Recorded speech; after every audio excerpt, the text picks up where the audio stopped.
We all know the automotive market is a hot mess right now, which is why this latest news can't come at a worse time for Fiat Chrysler. That's because its shining star, the Jeep brand, recently earned itself an embarrassing distinction in a crash test performed by the Insurance Institute for Highway Safety. The 2019 Wrangler, which was redesigned the model year prior, was reportedly the first vehicle to ever tip over during the IIHS driver-side small overlap front crash test. The IIHS took the Wrangler through its course of tests during the kind of standard audit the agency initiates to validate the crash test that automakers conduct on their own. When the Wrangler was put through the 40-mile-per-hour small overlap test, its front driver's side hit the barrier and tipped onto its side. FCA reportedly questioned the results as they contend the Jeep did not tip over in their own tests.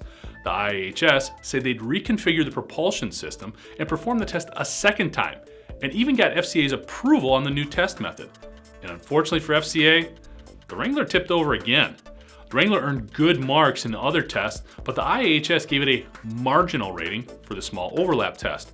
One of the biggest areas of concern seems to be the compounded risk for injury in a tip or rollover, especially in a vehicle where the roof and doors are removable.